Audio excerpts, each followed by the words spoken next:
બોલો સતગુરુ દેવનો જય. કેશવ ભગવાનનો જય. સત્કાળરામ ભગવાનનો જય. સત્ય સનાતન ધર્મનો જય. દિવ્યા ભોમનો જય. અષ્ટાવક્ર ગીતા પ્રકરણ 2 આત્મ અનુભવ ઉલ્લાસ. ઓહો નિરંજનમ નિરંજન શાંતિ બોધંગહમ પ્રકૃતે પરઃ એતાવન્તમ અહમ કાંતમ મોહ એવ વિડંબિસો. ઓહો હું તો નિર્દોષ એટલે નિરંજન, શાંત, બૌદ્ધ સ્વરૂપ અને પ્રકૃતિથી પર છું. આટલા વખત સુધી આ મોહ દ્વારા ઠગાતો હતો. વેદાંત છંદા. मैं हूँ निरंजन, शांत, निर्मल, बोध माया से परे हूँ, काल का भी काल में मन बुद्धि काया से परे मैं तत्व अपना भूल कर व्योम है में था पड़ गया. श्रुति संत ईश्वर गुरु ईश्वर कृपा अब मुक्त बंधन से भया. जनक રાજાના પ્રશ્નના જવાબમાં મુનિ અષ્ટાવક્રીએ જે કંઈ સમજાવે અંતરાત્મા કે આત્મતત્વની અપરોક્ષ અનુભૂતિ વાત એમણે કહી. સ્વરૂપને પોતાની જાતને જાણવાની વાત કરી. અષ્ટાવક્રની વાત સાંભળી હવે જનક રાજા કહે છે. જનક રાજાને અષ્ટાવક્ર અત્યાર સુધી જે કંઈ કહ્યું એનાથી જાણે કે એમની આંખ ઉઘડી ગઈ. પોતે જ્ઞાની તો હતા જ, જરા સરખે ફૂંક મારવાની જ જરૂર હતી.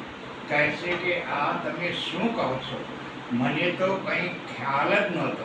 ઓહો એમ આશ્ચર્ય વ્યક્ત કરીને કહે છે કે તમે કહ્યું ત્યારે જ મને હવે સમજાય છે કે હું તો શાંત જ છું, બોધ સ્વરૂપ જ છું, નિર્દોષ જ છું, પ્રકૃતિથી પણ પર છું.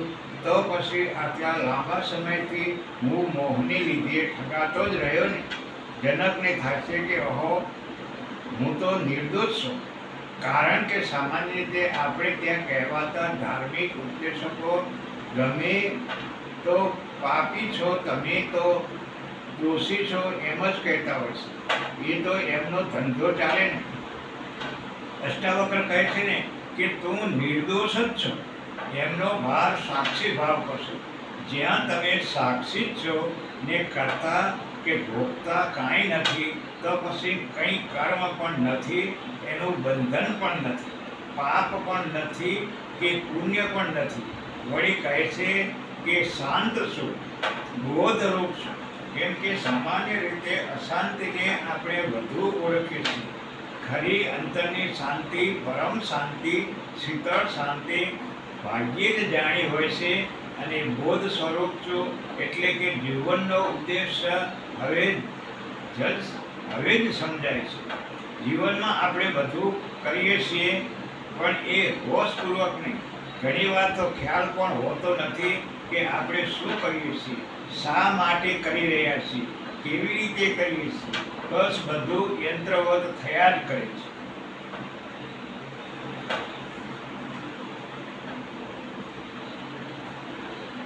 ગુરુજીએ કહેતા કે આપણે ઉઘાડી આંખે પણ કાયમ ઊંઘમાં જોઈએ છીએ, અંધારામાં જ છીએ. એમાં જાણે અચાનક અજવાળું થયું. ગંગા સાથે કહે છે તેમ વીજળીને ચમકારે મોતીડા પરોવીએ પાનભાઈ, એમ જનકને પણ જાણે વીજળીનો ચમકારો થયો ને બોધ સ્વરૂપ બોધનું મોતી પરોવાઈ ગયું. પોતે જ્ઞાની હતા તેથી તરત જ સમજાઈ ગયું. બાકી તો વીજળી આખી ઉતરી આવે, માથે પડે તો મોતી ના પરવાય. ભગવાન બુદ્ધે કહ્યું છે એમ પાત્ર ખાલી હોય તો ભરી શકાય. ભરેલા પાત્રમાં શું ભરવું? જનકનું પાત્ર એવું ખાલી ને સ્વચ્છ હતું, એટલી પ્રગાઢ સમજણ હતી. અમુક જીતેલા અશ્વને જેમ ચાબુકનો ફટકારો જ બસ પડે એમ ઘણાને માત્ર એક ટકોરો જ બસશે. લોરેન્સે જે ઝાડ પરથી સૂકું પાંદડું ખરી પડતું જોઈને પરમ જ્ઞાન મળી ગયું, તો રામકૃષ્ણને આકાશમાં ઉડતી બગલીઓની હાર જોઈને જ્ઞાન થયું. બુદ્ધને પણ રસ્તામાં માડા વૃદ્ધ માનવીને અને મૃત માનવીને જોઈને જ્ઞાન થયું. જ્ઞાન માટેનો ધક્કો લાગ્યો. જનક રાજાને સમજાયું કે હું પ્રકૃતિથી પણ પર છું, ગુણાતીત છું.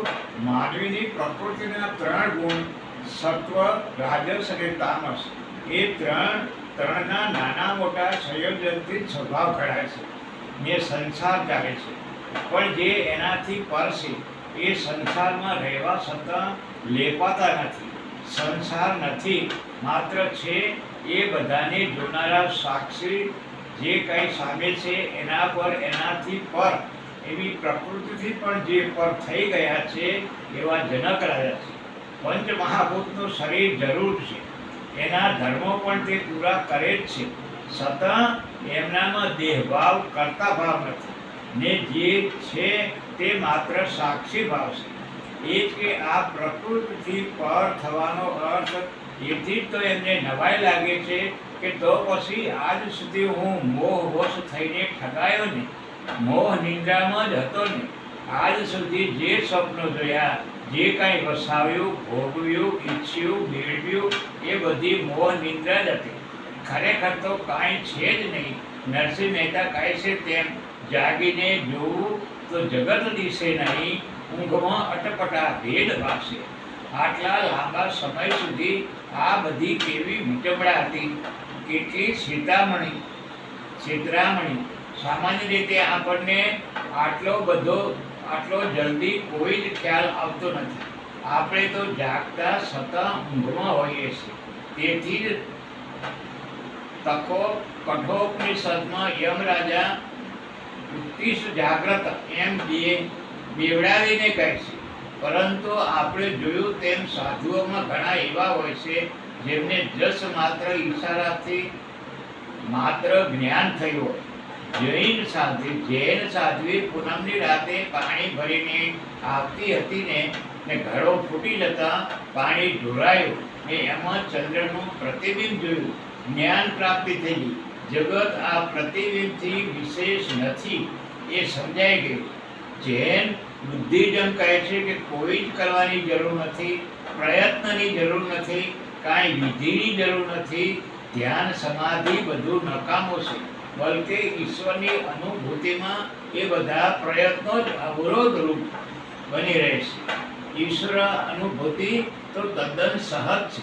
પરંતુ અહીં એક વાત યાદ રાખવી જોઈએ કે આપણે સહજાવસ્થામાં પહોંચવા માટે, અપ્રયત્નમાં પહોંચવા માટે પહેલાં તો ઘણા પ્રયત્નો કરવા પડે ને એ ખૂબ જરૂર છે. મુખ્ય અગત્યની વાત છે પાત્રતાની. પાત્રતા હોય, તૈયારી હોય તો ડગલે ને પગલે જ્ઞાનની ઉપલબ્ધિની તક ઊભી થતી હોય છે. એ તક જો ઝડપી લેવાય તો પછી સમગ્ર સંસાર આપણને પ્રકાશિત થઈ રહ્યો છે એમ લાગે. શ્લોક મંત્ર 2. યથા પ્રકાશયામિ એકો દેહમ એવં ન જગત તથા જગત અતો મમ જગત સર્વ અથવા ન ચ કિંચ. જે રીતે દેહને હું એકલો જ પ્રકાશિત કરું છું એ જ રીતે જગતને પણ પ્રકાશિત કરું છું. એથી જ સર્વ જગત મારું છે અથવા તો મારું કાંઈ જ નથી. जैसे प्रकाश है देह में ત્યાં ही प्रकाशम विश्व सबम. હું ઈશ વિધિ મેં વિશ્વ સબ અથવા નહીં હું વિશ્વ સબ. જનક રાજા કહે છે કે કાં તો આખું જગત મારું છે. પૂર્ણમદઃ પૂર્ણામિદમ, બધું પૂર્ણ જ છે, કાંઈ નથી એમ નહીં. પરંતુ જનક રાજા તરફ બીજી દ્રષ્ટિએ પણ વિચારે છે કે કાં તો મારું કાંઈ જ નથી. સ્વામી રામતીર્થ કહેતા હતા કે આખા જગતનું નિયંત્રણ હું જ કરું છું. સૂર્ય, ચંદ્ર, તારા બધા મારા કહેવાથી અને એ મુજબ જ ચાલે છે. કારણ કે બધું મારું જ છે. સમગ્ર સૃષ્ટિ સાથે તદરૂપતાની ભાવના આમાં છે. આમાં કાંઈ અહમ કે માલિકીનો ભાવ નથી. બુદ્ધ કહે છે કે તેમ જે કાંઈ છે તે શૂન્ય છે. શૂન્ય એટલે કાંઈ નહીં. અહીં અષ્ટવક્ર ગીતામાં જનક રાજા 2 રીતે વાત કરે છે. બે ભિન્ન મુદ્દાઓને ધ્યાનમાં રાખીને વાત કરે છે. વ્યવહારિક રીતે જોઈએ તો દ્વૈત ભાવ જ સર્વત્ર છે. તેથી જ કહે છે કે હું પ્રકાશ છું અને આ જગત મારાથી પ્રકાશે છે. ગીતા કહે છે તેમ જગદ ભાષ્યતે અખિલમ અને તત તેજો વિધિ મમકમ. જગત આખું જેનાથી પ્રકાશે છે એ મારું જ તેમ છે.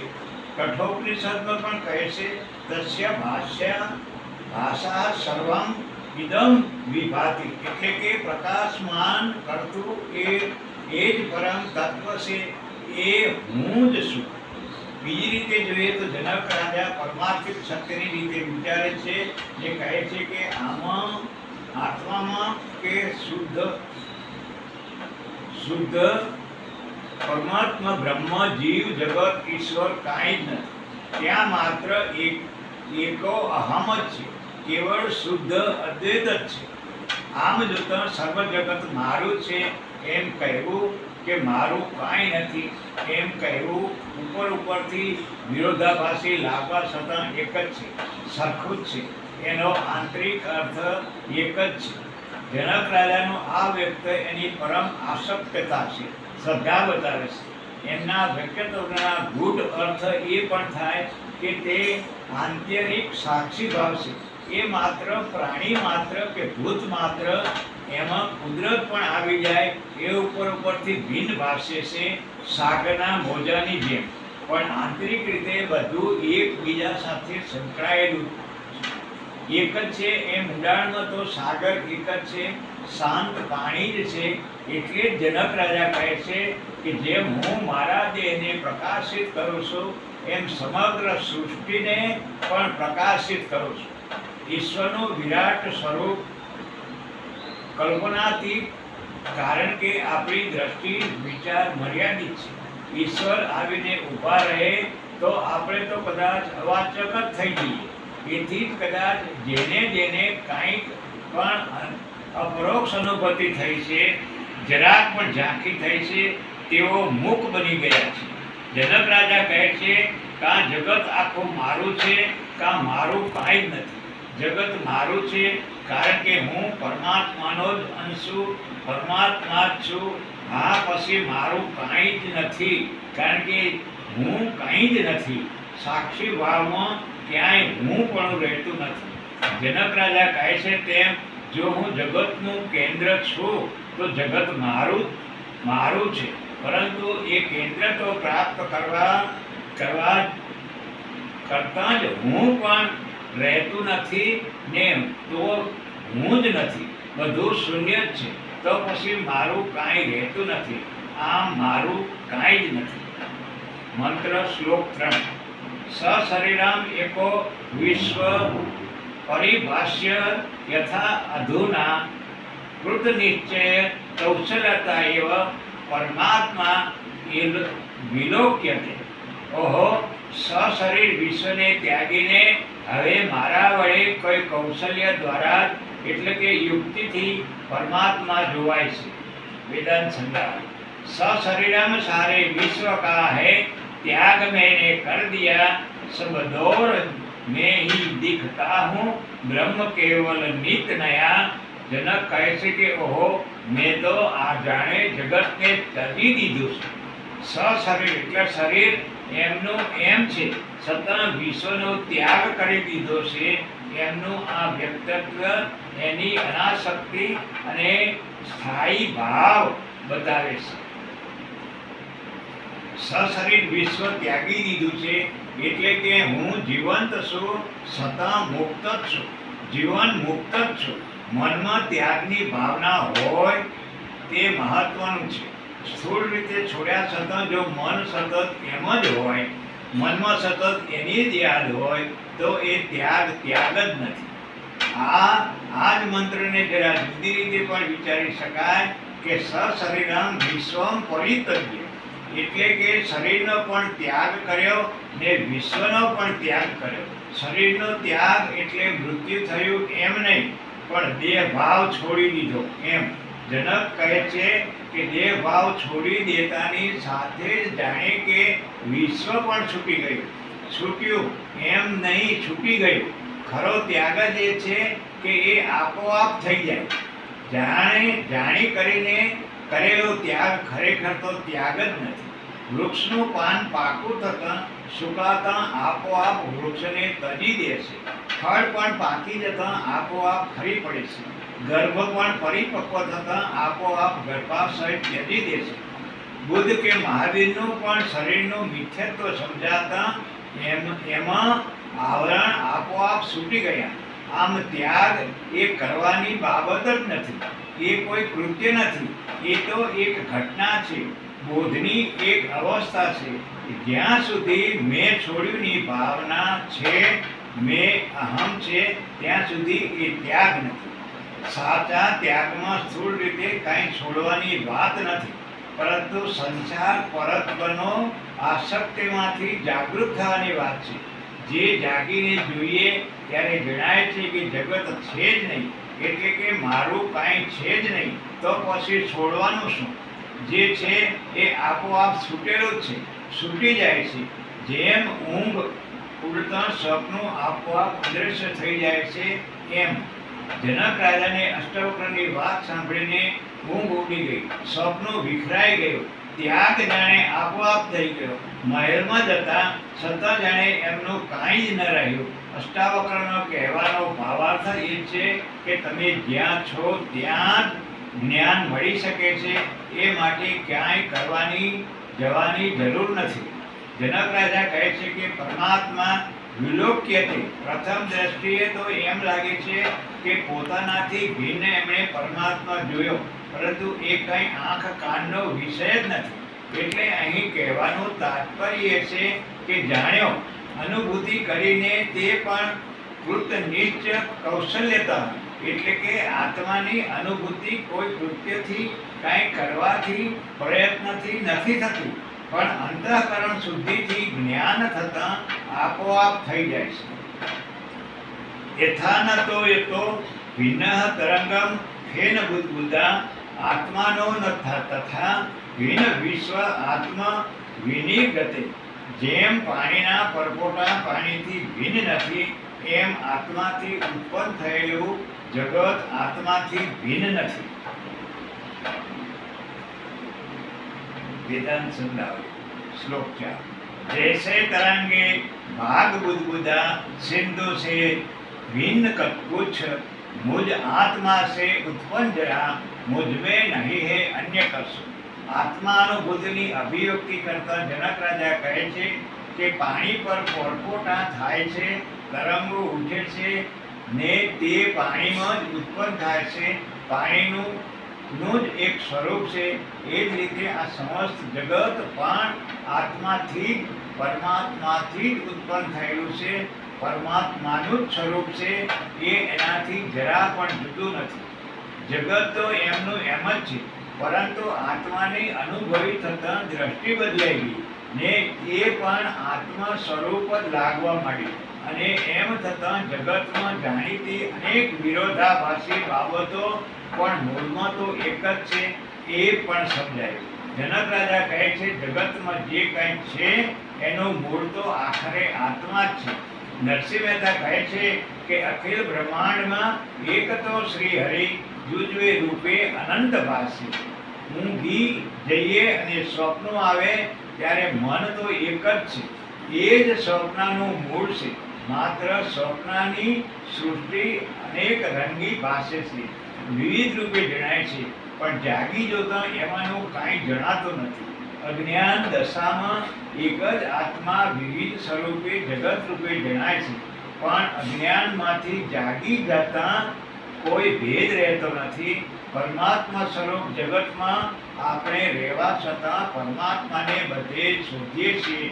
એ આત્માને ઓળખી લઈએ, એનું શરણું લઈએ તો સુખ જ છે. શ્લોક મંત્ર 5 તંતુ માત્ર ભવતે યે પઢઃ યુદ્ધત વિચારિતઃ આત્માન માત્રમ એવં ઇદં તદ્વત વિશ્વ વિચારિતમ. જેમ વિચારતા જણાય છે કે વિશ્વ આખરે તો તંતુરૂપ જ છે. એમ વિચારતા જણાય છે કે આ વિશ્વ પણ આખરે તો આત્મસત્તા રૂપ જ છે. वेदन संदार ज्યાં तंतुओं से भिन्न पटकी है नहीं सत्ता कहीं, मुझ आत्मा से इस विश्व की ત્યાં ભિન્ન સત્તા है नहीं. અહીં જરા એક રીતે વિચારી જોવાની વાત કરે છે. કોઈ પણ કાપડ લો, જાડું પાતળું ઝીણું, પરંતુ એના વણાટને ઝીણવટથી જોઈએ તો જણાશે કે આખરે તો આડા ઉભા સૂત્રોના ટાંકણા જ છે, વણેલા જ છે એટલું જ એકબીજામાં ઓતપ્રોત થયેલા. એમ આ વિશ્વ અસ્તિત્વ માત્ર આત્મતત્વનું જ બનેલું છે. પ્રત્યેકમાં આત્મતત્વ ઓતપ્રોત છે. લોરેન્સ કહે છે કે સત્ય શબ્દાતીત છે. સત્ય સમજી શકાય પણ કહી ન શકાય. કહો એટલે એ અર્ધ સત્ય કે અસત્ય થઈ જાય. શ્લોક મંત્ર છે યથા એવ ઈસ્યુત છે કલરૂપ્રા તેન વ્યાપિક શર્કરા યથા વિશ્વમયી કલુપ્રમ મયા વ્યાપ્તમ નિરંતર. જેમ શેરડીના રસમાંથી બનેલી સાકર એનાથી રસથી જ વ્યાપ્ત છે, એમ મારાથી બનેલું એટલે કલ્પેલું આ વિશ્વ મારા અહમ દ્વારા જ બધે વ્યાપ્ત છે. જ્યાં ईश के रस माही शक्कर व्याप्त होकर पूर्ण है, आनंद घन मुझ आत्मा से सब विश्व ત્યાં પરિપૂર્ણ है. શેરડીનો રસ પ્રાચીન કાળથી જ માનવીને પરિચિત છે અને માણસ એનો સ્વાદ માણતો જ આવ્યો છે. શેરડીના રસમાંથી જ ગોળ, ખાંડ, સાકર ને એમાંય પછી પતાસા, વિવિધ વાનગીઓ વગેરે બને છે.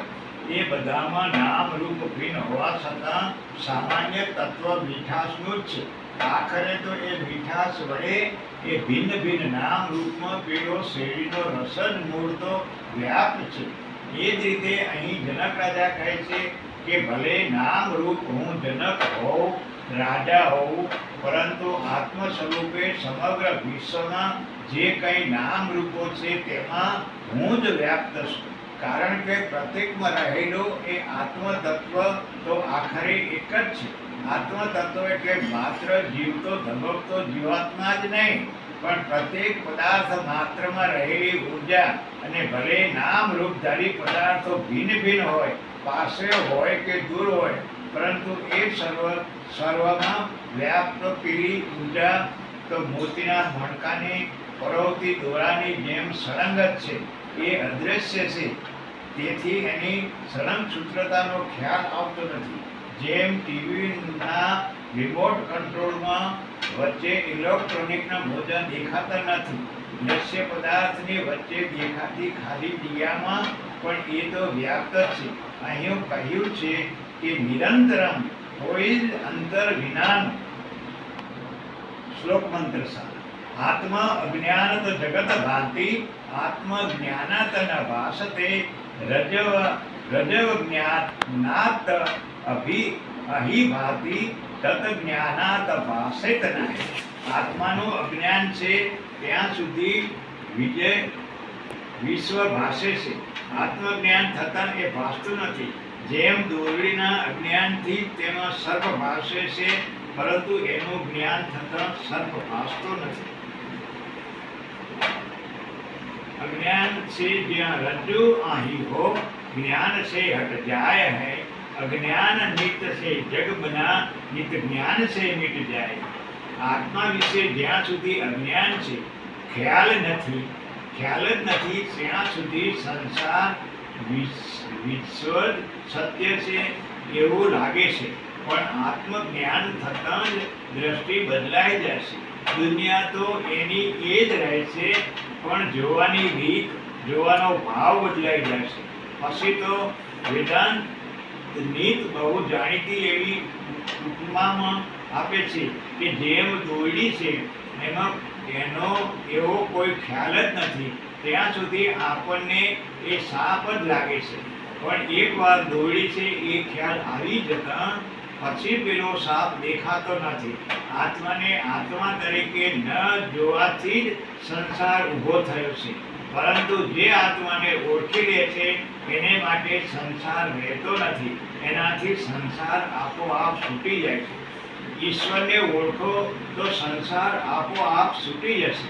સંસારમાં જ રહેવા છતાં, બધું જ કરવા છતાં એમાં મોહ માયા નહીં રહે, વળગણ નહીં રહે, કર્તૃત્વ ભાવ નહીં રહે.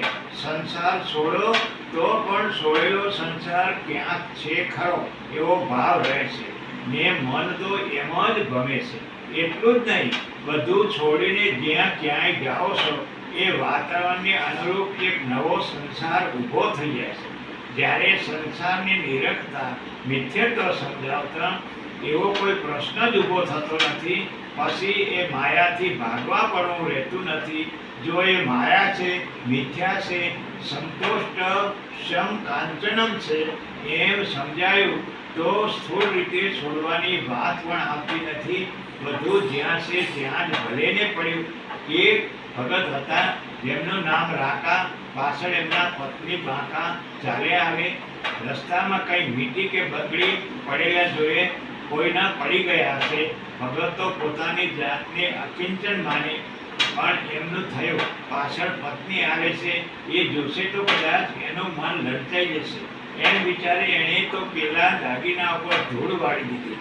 એના પત્નીએ તે જોયું. એ કહે, ભગત, શા માટે ધૂળ ઉપર ધૂળ નાખો છો? તમારે મન હજી એ સોનું લાગે છે એવો ભેદ શા માટે? ને ભગત તો પત્નીને પગે પડી ગયા. આમ ઘણીવાર દોરી છે એવો ખ્યાલ આવવા છતાં પેલો મનમાં બેસી ગયેલો કાલ્પનિક સાપ જટ જતો નથી. એ માટે તો પૂરેપૂરું અજવાળું કરીને જોઈ લેવું પડે કે સાચું જ છે, આ દોરી જ છે. ને દોરી છે તો પછી એનાથી ડરીને ચાલવાનું કંઈ કારણ નથી. ધન, સંપત્તિ, નાણાં વગેરેનું મિથ્યાત્વ સમજતા એક છોડી દેવાની પણ જરૂર નથી. એ છૂટેલું જ છે. પરંતુ એના પ્રત્યે કોઈ લાલચ, લાલસા ન રહે, લોભ ન રહે, ને એ ન હોય કે ગુમ થઈ જાય કે ચોરાઈ જાય, સળગી જાય તો એનો અફસોસ ના રહે. એટલે શું?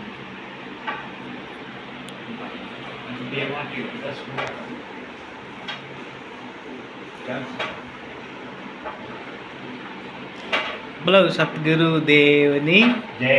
જય.